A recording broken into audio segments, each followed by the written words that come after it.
Hello my dear student, आप सभी का अपने यूट्यूब चैनल प्रोक्सिमा क्लासेस में स्वागत है। आज का जो हमारा टॉपिक है वो मैथ से 10th क्लास के मैथ से रिलेटेड है, जो हर साल आपके एग्जाम में, हर साल बोर्ड एग्जाम में इससे 5 से 8 मार्क्स का आपको देखने को मिलेगा, हर एग्जाम में देखने को मिलेगा। जब जब आप बोर्ड का एग्जाम देखे होंगे क्वेश्चन बैंक में, हर साल कोऑर्डिनेट ज्योमेट्री, नियामक ज्यामिति से आपका 5 से 8 मार्क्स कंफर्म पूछता है मेरे बच्चों। दो क्वेश्चन जो होते हैं वो 2 अंक स्तरीय होते हैं और 3-4 जो है ऑब्जेक्टिव कंफर्म रहता है। अगर आप इस वीडियो को थोड़ा सा यानी शुरू से लेकर के, यानी शुरुआत से लेकर के अंत तक अगर इस वीडियो को आप देख लेते हैं तो आज आपका सारा डाउट क्लियर हो जाएगा। सारा फॉर्मूला, सारा डाउट, सब जितना नियामक है, कैसे निकालना है, ट्रायंगल का एरिया कैसे निकालना है, संरेख कैसे होता है, कोलिनियर कैसे होता है, सारा का सारा चीज इसी एक वीडियो में रहेगा मेरे प्यारे बच्चों। आपको एकदम शॉर्ट तरीके से आपको हर चीज निकालने के लिए बताएंगे। बस आप इस वीडियो में अंत तक बने रहिए और अगर आपको वीडियो अच्छा लगे तो प्लीज लाइक, शेयर और सब्सक्राइब जरूर करें। तो चलिए आज आते हैं हम अपने मोस्ट इंपॉर्टेंट टॉपिक पे, नियामक ज्यामिति। ये बोर्ड एग्जाम के लिए बहुत इंपॉर्टेंट है। इसका मार्जिन जो होता है 5 से 8 मार्क्स का मार्जिन होता है मेरे बच्चों, ठीक है। कोई साल देखा गया है, जैसे 2020 में देखा गया था कि 10 मार्क्स या 12 मार्क्स का क्वेश्चन पूछा था एग्जाम में, बोर्ड एग्जाम में, 10th का बोर्ड एग्जाम में 10 से 12 मार्क्स 2020 में पूछा था। तो कोई साल मेरे बच्चे इससे जो है ज्यादा मार्जिन में आपको देखने को मिलेगा। तो ये टॉपिक ज्यादा कठिन भी नहीं है, सबसे आसान टॉपिक है। अगर आप इस साल बोर्ड का एग्जाम दीजिएगा तो इस टॉपिक को आप पूरी तरीके से कवर अप करके जाइए, जिससे आपको एग्जाम में कोई जो है दिक्कत ना हो, आराम से आपका मार्क्स 95 प्लस हो जाए, ठीक है मेरे बच्चों। तो चलिए हम चलते हैं नियामक ज्यामिति के कुछ फॉर्मूलाज की ओर, ठीक है, जो एकदम हल्का फॉर्मूला है। आप एक बार देखिएगा तो आपके दिमाग में एकदम बैठ जाएगा। तो हमारा जो होता है वो कोऑर्डिनेट ज्योमेट्री जो है, रेखा, बिंदु, ठीक है, रेखा, बिंदु, ये सब के बीच और फिगर, ये सब के बीच संबंध को दिखाने का एक तरीका है, ठीक है बच्चों। कोऑर्डिनेट का मतलब ही होता है, कोऑर्डिनेशन का मतलब होता है एक संबंध बनाना, ठीक है। उसी तरह कोऑर्डिनेट का मतलब होता है कि रेखा, बिंदु, ठीक है, और ग्राफ में संबंध स्थापित करना ही हम क्या कहलाता है, नियामक कहलाता है, कोऑर्डिनेट कहलाता है। तो चलिए हम पहले देख लेते हैं। पहले हम दे देते हैं x, मेरे राइट हैंड की तरफ x होता है, यानी पॉजिटिव होता है, इधर निगेटिव होता है, ऊपर पॉजिटिव, नीचे निगेटिव, ये सब आप जानते होंगे। चलिए, इसको बोला जाता है प्रथम चतुर्थांश, ठीक है मेरे बच्चों। क्या बोला जाता है? प्रथम चतुर्थांश, ठीक है। फर्स्ट क्वाड्रेंट, इंग्लिश में अगर लिखना है तो फर्स्ट क्वाड्रेंट हो जाएगा। ये दोनों प्लस प्लस होते हैं। क्यों होते हैं मेरे बच्चों? क्योंकि दोनों पॉजिटिव हैं। ये हो जाता है सेकेंड क्वाड्रेंट। देखिए, एक बार हिंदी एक बार इंग्लिश लिख दे रहे हैं। अगर आपको हिंदी लिखना हो तो हिंदी लिखिए और इंग्लिश लिखना है तो इंग्लिश लिखिए। प्रथम चतुर्थांश, द्वितीय चतुर्थांश। द्वितीय चतुर्थांश में ध्यान दीजिएगा, x क्या है? माइनस है। x वाला जो है नियामक पहले लिखा जाता है और y नियामक वाला बाद में। देख लीजिए, y पॉजिटिव है और x निगेटिव है। देखिए तीसरा में दोनों निगेटिव है। थर्ड क्वाड्रेंट कर देना इसको बच्चों, थर्ड क्वाड्रेंट, तृतीय चतुर्थांश। देखिए चतुर्थ चतुर्थांश में है x पॉजिटिव है, y निगेटिव है। ये क्या हो गया बच्चों? चतुर्थ चतुर्थांश। 2 हिंदी 2 इंग्लिश, ठीक है, कोई आपको दिक्कत नहीं होने देंगे हम। अब पूछिएगा सर इसका यूज कहां होता है? ऑब्जेक्टिव में मेरे बच्चों। आप हर साल क्वेश्चन बैंक उलट करके देखिए, आपको 2 ऑब्जेक्टिव मिलेगा देखने को। क्या रहेगा क्वेश्चन में? जरा देख लेते हैं। क्वेश्चन में रहेगा -3 2 किस चतुर्थांश में? बिंदु दे दे या नियामक दे दे, टेंशन नहीं लीजिएगा, घबराइएगा नहीं। बिंदु भी स्वीप करते हैं, नियामक भी स्वीप करते हैं। -3 और 2 किस चतुर्थांश में है? क्वेश्चन रहेगा किस चतुर्थांश में है। अब बताइए ये किस चतुर्थांश में? क्या अगर ये आपको मालूम नहीं रहेगा तो क्या आप इसका जवाब दे सकते हैं सही? नहीं, ये चुटकियों का क्वेश्चन है। ऑप्शन ए में रहेगा फर्स्ट, बी में रहेगा सेकेंड, सी में रहेगा 4 और डी में रहेगा थर्ड। बताइए कौन सा क्वाड्रेंट में है मेरे प्यारे बच्चों? तो क्या हमारे दिमाग में ये आएगा कि कि माइनस पहले है प्लस बाद में है, यानी सेकेंड क्वाड्रेंट हमारा क्या हो जाएगा, आंसर हो जाएगा। आपका 2 नंबर कंफर्म हो चुका है। अगर आप इतना समझ चुके हैं तो आपका 2 नंबर कंप्लीट हो गया मेरे बच्चों। आप इसको गांठ मान लीजिए कि ये क्वेश्चन जो है आपके एग्जाम में पूछेगा। चलिए ये आपका कवर अप कर लीजिए, आप इसको जो है नोट कर लीजिए अगर नोट करना है तो, ठीक है मेरे बच्चों। फटाक सा नोट करिए, हम इसको जो है इरेज कर देंगे। चलिए मेरे बच्चों हम इसे इरेज करते हैं, ठीक है। चलिए अब चलते हैं हम अगले फार्मूला पर जो बहुत इंपॉर्टेंट है। उससे भी आपको 2 ऑब्जेक्टिव या 2 अंक स्तरीय देखने को मिलेंगे, ठीक है। आपको 2 अंक स्तरीय आपको देखने को मिल सकते हैं या 2 ऑब्जेक्टिव देखने को मिल सकते हैं, ठीक है मेरे बच्चों। क्या है मेरा टॉपिक, दूरी सूत्र, डिस्टेंस फार्मूला, ठीक है। दूरी सूत्र को डिस्टेंस फार्मूला के नाम से भी जानते हैं, ठीक है। डिस्टेंस फार्मूला के नाम से भी जानते हैं मेरे बच्चों, ठीक है। अगर रहा यदि x1, y1 तथा x2, y2 के बीच की दूरी, बहुत अच्छा फार्मूला है मेरे बच्चों। एक बार दम बैठा लीजिए दिमाग में, कोई प्रॉब्लम नहीं होगा। एकदम आंख मूंद के x1 माइनस x2 का square plus y1 minus y2 का स्क्वायर। देखिए आप इसको उल्टा करके भी लिख सकते हैं, कोई दिक्कत नहीं है। x2 माइनस x1 का स्क्वायर, मगर ध्यान रखना है कि अगर x2 से शुरू किए तो यहाँ पे y2 से शुरू करना पड़ेगा, यानी x2 माइनस x1 का whole square plus y2 minus y1 का होल स्क्वायर भी लिखिएगा तो आपका गलत नहीं होगा। ये फॉर्मूला फटाक से उतारिए और इस पर 1 क्वेश्चन बनाइए, 2 क्वेश्चन बनाइए, 5 क्वेश्चन बनाइए। आपका क्वेश्चन में जो एग्जाम होगा उसमें ये क्वेश्चन देखने को मिलेगा। क्या पूछेगा देख लीजिए, एकदम TTI है। a sine theta, b sine theta तथा मूल बिंदु के बीच की दूरी निकालें। एकदम इंपॉर्टेंट है, 2 नंबर लिख लीजिए एकदम इसको, ठीक है। तो मूल बिंदु क्या होता है मेरे बच्चों, 0 0 होता है। x1 हो गया a साइन थीटा और x2 हो गया b साइन थीटा, ठीक है। x1 हो गया इतना और y1 इतना हो गया। मूल बिंदु क्या होता है, 0 0। चलिए देख लीजिए, दूरी बराबर हो जाएगा फार्मूला आपका, देख लीजिए x1 है a साइन थीटा माइनस 0। क्यों 0 हुआ बच्चों, क्योंकि x2 क्या है, 0 है, plus a cos theta minus 0 का होल स्क्वायर। इसको कर देंगे a square sine square theta plus a square cos square theta. कोई दिक्कत नहीं होगा, सॉरी b यहाँ है बच्चों, यहाँ b कर लीजिएगा। चलिए देखिए कॉस स्क्वायर थीटा, चलिए ठीक है, यहाँ पर b था, ठीक है, कोई दिक्कत नहीं है उससे। इतना ही आपका क्या हो जाएगा बच्चों, आंसर हो जाएगा। अगर यहाँ पर a रहता, ठीक है, मेरे कहने का मतलब ये आंसर, इतना आंसर ठीक है अगर b है यहाँ पे, तो अगर यहाँ पर a रहता, a साइन थीटा और a साइन थीटा है, अच्छा ठीक है। अगर यहाँ पर हमारा क्या रहता, मान लीजिए a कॉस थीटा रहता, ठीक है बच्चों, a कॉस थीटा रहता, कॉस थीटा नहीं होता, साइन थीटा हो जाता। अब हम क्या कर रहे हैं, देखिए a कॉस थीटा माइनस 0, तो क्या हो जाएगा बच्चों यहाँ पे a square cos square theta. चलिए अब ले लेंगे हम कितना कॉमन, a स्क्वायर कॉमन ले लेते हैं, sine square theta plus cos square theta.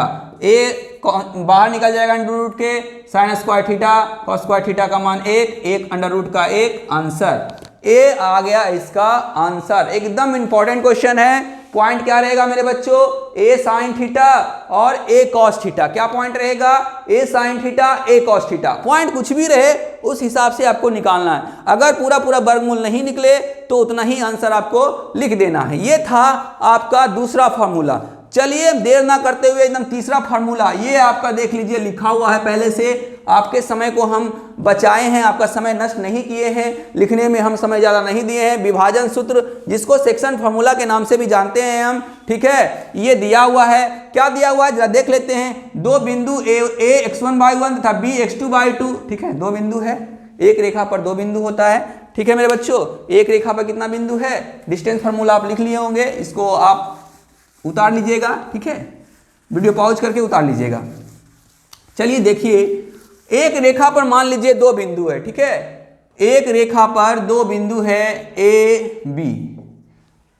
Formula ही कह रहा है कि दो बिंदु हैं इतना तथा इतना, यानी x2/2 को जोड़ने वाली रेखा को m/n में अंतः विभाजित करता हो तो p का निर्देशांक, मान लीजिए p यहाँ पे है, ठीक है, p के निर्देशांक क्या है, mx2 + nx1 बटा m + n, कॉमा है m/2 + n/1। याद करिए, इसको एकदम याद करिए, VVI एकदम है, VVI TTI जो बोलना है इसको बोल लीजिए। ये फॉर्मूला अगर याद नहीं है तो आप मैथ में कुछ भी नहीं पढ़े हैं, इस फॉर्मूला को कंठस्थ कीजिए, इस फॉर्मूला को।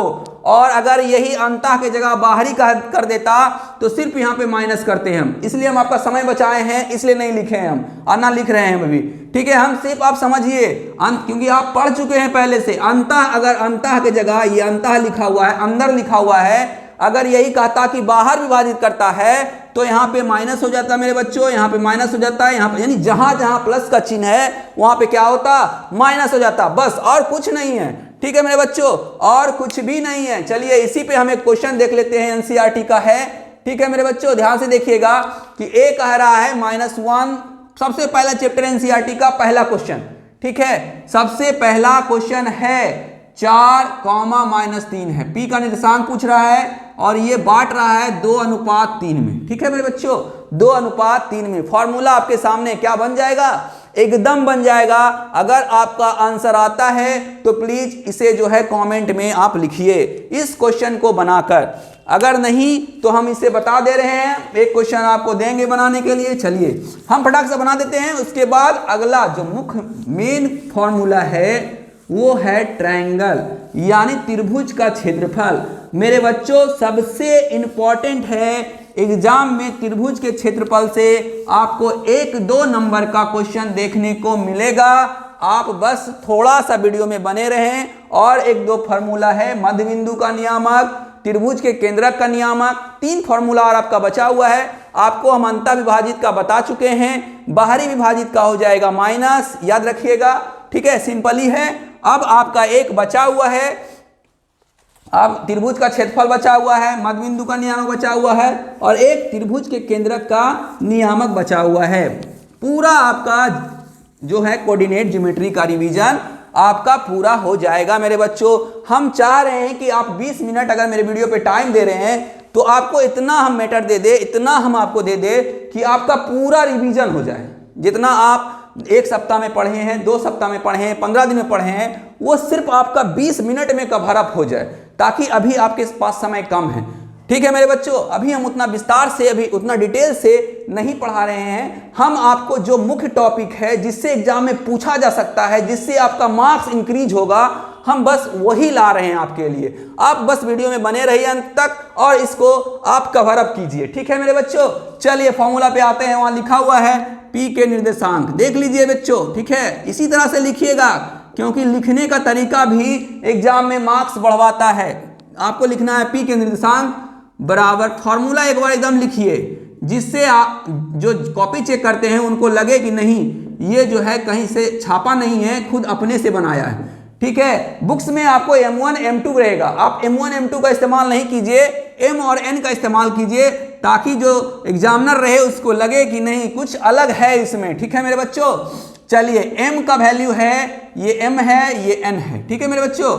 M है 2, ये x1/1 है, ऐसे लिख दीजिएगा ताकि आसान हो जाए। x2 है 4, N है 3, x1 है -1, 2 + 3, ठीक है बच्चों। M है कितना, 2/2 है -3, बहुत आसान है, बहुत आसान है एकदम। नॉर्मली स्टूडेंट जो एकदम अपने आप को मैथ में एकदम कमजोर समझते हैं कि हमसे कुछ नहीं हो पाएगा, आप इस वीडियो को देखिए, गारंटी हम देते हैं आपको, आपका मैथ में कम से कम 70+ आएगा। जो एकदम नहीं सोच रहे हैं कि हम एकदम फेल कर जाएंगे उसका बता रहे हैं, और जो थोड़ा सा भी मेहनती हैं उनका 90+ कंफर्म है। सिर्फ आप मेरे वीडियो पे बने रहिए, हम आपके लिए पूरा किताब का रिवीजन लाएंगे लगातार, इसलिए बेल आइकन को एकदम दबा करके रखिए ताकि फटाक सा नोटिफिकेशन आपके पास पहुंच जाए। चलिए n है आपका 3/1 है आपका कितना, 7, 2 + 3, चलिए इसको सॉल्व कर लेते हैं, 8 - 3/5,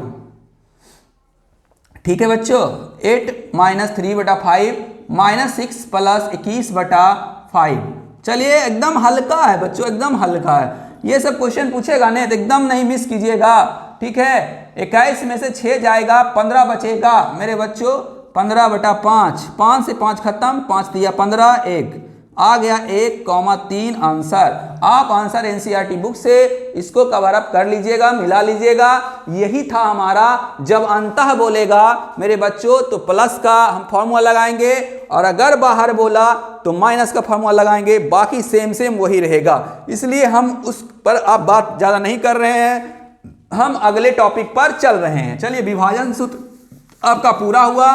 ठीक है, अब चलते हैं हम मध्य बिंदु। किसी रेखा के मध्य बिंदु का नियामक कैसे, सबसे आसान टॉपिक इस चैप्टर का। ठीक है, अगर रात में भी आंख मूंदा हुआ रहे फिर भी कोई पूछे तो आप उस फॉर्मूला को नहीं भूलिएगा, अगर एक बार देख लिए तो। ठीक है, देखिएगा बच्चों, अगर एक रेखा है, फॉर्मूला बता रहे हैं। ठीक है, अगर एक रेखा है और ये सी जो है मध्य बिंदु, यानी हमारे शरीर का मध्य बिंदु क्या है, हमारा नाभि है। ठीक है, ये मान लीजिए x1 नियामक है, y1 नियामक है, ये x2 है, ये y2 है। अगर कोई पूछे कि c का नियामक आप बताइए तो मेरे बच्चों फॉर्मूला हो जाएगा x1 प्लस x2/2। क्यों? क्योंकि यहां से यहां तक की दूरी, यहां से यहां तक की दूरी को 2 भाग में बांटना है, बांट दिए। y1 से y2 बांट दिए 2 भाग में, क्योंकि आधा ही दूरी तो पूछ रहा था। क्या हो गया? मध्य बिंदु का नियामक। फॉर्मूला बन गया मेरे बच्चों, मध्य बिंदु सी का नियामक, सी का नियामक बहुत इंपॉर्टेंट है, और आपका 1 मार्क्स 2 मार्क्स आपको एग्जाम में दिलाएगा। इतना आसान है, और आपको 2 मार्क्स अगर दिला रहा है तो इसको पढ़ने में आपका नुकसान नहीं है मेरे बच्चों। अगर इसे आप छोड़े तो आप बहुत पछताइएगा बाद में। ये मेरे बात को जो है आप ध्यान में रखिएगा। ठीक है, इसी पे कोई भी क्वेश्चन पूछ सकता है। मान लीजिए क्वेश्चन पूछेगा एग्जाम में 3,2 तथा 5,4 का मध्य बिंदु निकालें, मध्य बिंदु निकालें। ठीक है बच्चों, देख लो कितना आसान है। चलिए हम क्या करेंगे, x1 plus x2/2 y1 plus y2। Formula लिखिएगा एग्जाम में। ठीक है, इतना का मध्य बिंदु, मध्य बिंदु। ठीक है, फॉर्मूला नहीं लिखिएगा, एग्जामिनर आपका नंबर काट लेगा। ऑब्जेक्टिव में फॉर्मूला नहीं लिखना है, 2 नंबर का जब पूछेगा तो फॉर्मूला लिखना है बच्चों। 3 प्लस 5/2 2 प्लस 4/2 8/2 6/2 4 दूनी 8 3 दूनी 6। कितना आ गया बच्चों? 4,3 आंसर। कितना आसान था। बस आपका अब लास्ट टॉपिक और वेरी वेरी इंपॉर्टेंट टॉपिक बचा हुआ है, जो कि ट्रायंगल का एरिया है। त्रिभुज का क्षेत्रफल निकालने के लिए एग्जाम में पूछता है मेरे बच्चों। ठीक है, चलिए उसी टॉपिक पे हम आ रहे हैं आपके लिए। आज ये जो है आपका विशेष टॉपिक है, विशेष वीडियो है। ठीक है, स्पेशल वीडियो है। आप इसे पूरा देखिए और इसे शेयर कीजिए, अपने दोस्तों के पास पहुंचाइए, ज़्यादा से ज़्यादा दोस्तों को आप मदद पहुंचाइए। ठीक है मेरे बच्चों, चलिए हाँ तो हम चलते हैं। लास्ट में हम आपको 2 ऑब्जेक्टिव बताएंगे, कंफर्म एक ऑब्जेक्टिव आएगा, इसलिए आप लास्ट तक बने रहिए। ठीक है मेरे बच्चों, चलिए अब आते हैं हम ट्रायंगल। ट्रायंगल का मतलब होता है जिसमें 3 एंगल और 3 साइड हो। ठीक है, ABC। मान लीजिए इसका नियामक x1/1 x2/2 x3/3। ठीक है बच्चों, आप इसको निकालने के 2-3 तरीके हैं। एक डिटरमिनेंट्स मेथड भी है, मगर वो अभी नहीं होगा मेरे बच्चों। जब 11th 12th में आप जाइएगा तो ट्रायंगल का एरिया निकालने के लिए डिटरमिनेंट्स मेथड भी पढ़िएगा, मगर वो आगे है, उतना एडवांस अभी आपको समझ में नहीं आएगा। डायरेक्टली हम इसको याद रखेंगे। देखिए, एरिया ऑफ ट्रायंगल ABC। ठीक है बच्चों, डायरेक्टली याद रखेंगे। कितना बच्चों? 23 31 12। एक नंबर समझ करके याद रख लीजिए, 23 31 12। कितना मेरे बच्चों? 23 31 12। एक ट्रिक है, कोई बच्चा ही डिस्कस किया था कि सर ऐसे अच्छा रहेगा, तो हम तो इस मेथड से नहीं निकालते थे, हम निकालते थे डिटरमिनेंट्स मेथड से। मगर कुछ टीचर्स, कुछ बच्चे ने एक निष्कर्ष निकाला कि 23 31 12 को अगर हम याद रखते हैं तो हमारा ट्रायंगल का एरिया हो जाता है। कैसे हो जाता है जरा देख लेते हैं। x1 23 y2 minus y3। देखिए 23 का इस्तेमाल हुआ है, y2 minus y3 plus x2 23 के बाद 31, तो यानी बाई 3 माइनस बाई। बहुत आसान है, एकदम एक बार में दिमाग में घुसेगा, कंफर्म एकदम। बाई 1 माइनस बाई 2, ये हो गया आपका ट्रायंगल का एरिया का फॉर्मूला मेरे बच्चों। चलिए देख लीजिए, उतार लीजिए इसको, और इस पर जितना भी हो सके ऑब्जेक्टिव टाइप का क्वेश्चन बनाइए। इस पर जितना भी हो सके ऑब्जेक्टिव टाइप का क्वेश्चन बनाइए, क्योंकि एग्जाम में आपको देखने को मिलेगा इस टॉपिक पर आपका ऑब्जेक्टिव। ठीक है मेरे बच्चों, इस टॉपिक पर आपको ऑब्जेक्टिव देखने को मिलेगा। चलिए आप इस क्वेश्चन को बना करके हमारे जो यूट्यूब चैनल है उसके कमेंट में आप हर जो भी बच्चा इस वीडियो को देखें, प्लीज हम उससे हम्बल रिक्वेस्ट कर रहे हैं कि हम ये जो एक हम क्वेश्चन दे रहे हैं एरिया निकालने के लिए, आप पक्का कमेंट कीजिए। अगर आप मेहनती स्टूडेंट हैं तो इसको बना करके आप राइट आंसर इसका जरूर कमेंट करिएगा, हमें उम्मीद है। चलिए, किसी त्रिभुज का नियामक क्रमशः का मतलब लगातार होता है 3, -2, 4, 5 तथा 6, 3 है, तो त्रिभुज का क्षेत्रफल निकालें। याद रखिएगा बच्चा, 1-2 पॉइंट हम इसे दे देते हैं ये क्वेश्चन, उसके बाद 1-2 पॉइंट बताते हैं इसके बारे में। त्रिभुज का क्षेत्रफल कभी ऋणात्मक नहीं हो सकता, ये पॉइंट लिख लीजिएगा। ठीक है, ये पॉइंट नोट करने लायक है। त्रिभुज का क्षेत्रफल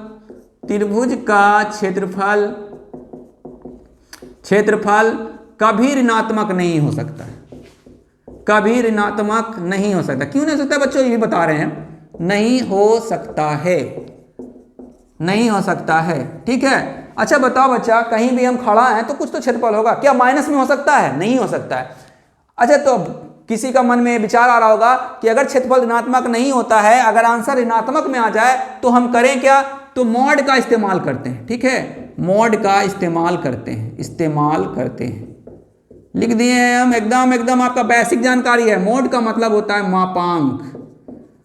ठीक है, मॉड का मतलब होता है मापांक, संकेत होता है, सिंबल होता है आपका ये इसी को कहते हैं मापांक। अगर माइनस में आया, जैसे मान लो किसी क्षेत्रफल है -3, इसी को हम मापांक में रख देंगे तो ये +3 में बन जाएगा, +3 इकाई। ठीक है, अगर कुछ नहीं दिया हुआ है, अगर कोई सेंटीमीटर मीटर नहीं दिया हुआ है तो इकाई हो जाएगा, वर्ग इकाई हो जाएगा, 3 वर्ग इकाई। ठीक है बच्चों, ये देख लीजिए। तो ये कुछ फैक्ट्स थे, इंपॉर्टेंट फैक्ट्स। अगर आप ध्यान रखिएगा तो आपके एग्जाम में आपका मार्क्स नहीं कटेगा मेरे बच्चों, ये ध्यान रखिएगा। ठीक है, तो हमको लगता है इस क्वेश्चन का आंसर आप कमेंट कीजिए।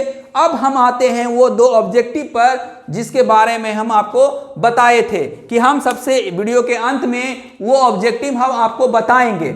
चलिए हम उस ऑब्जेक्टिव पर आते हैं और आपका जो इंतजार है उसको हम खत्म करते हैं। ठीक है, उत्सुकता जो है उसको हम शांत करते हैं। बहुत आसान है मेरे बच्चों, मगर यही आसान तो लगता है, मगर एग्जाम में इसी क्वेश्चन में कंफ्यूजन में हम गलत आंसर मारते हैं। ठीक है, हाँ आप देखिए क्वेश्चन बैंक, अगर आपके पास क्वेश्चन बैंक है तो एक बार ट्राई कीजिए कि क्या सर जो कह रहे हैं वो सही है या गलत है, क्या ये क्वेश्चन पूछा है या नहीं पूछा है। देखिए पूछता है कि एक्स अक्ष को क्या कहा जाता है, यानी एक्स नियामक को क्या कहा जाता है, एक्स नियामक को क्या कहते हैं।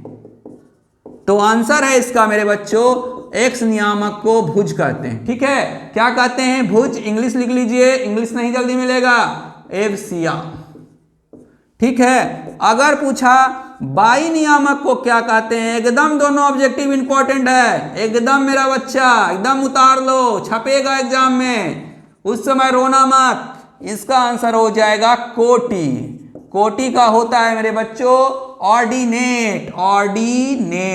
ठीक है मेरे प्यारे बच्चों, कोटि को हम ऑर्डिनेट के नाम से, कोऑर्डिनेट नहीं ऑर्डिनेट के नाम से भी जानते हैं। ठीक है मेरे बच्चों, एक्स अक्ष को भुज, बाई अक्ष को कोटि, इंग्लिश में एब्सिया, और कोटि को ऑर्डिनेट। ठीक है मेरे प्यारे बच्चों, और एक ऑब्जेक्टिव, बस लास्ट ऑब्जेक्टिव है कि अगर पूछा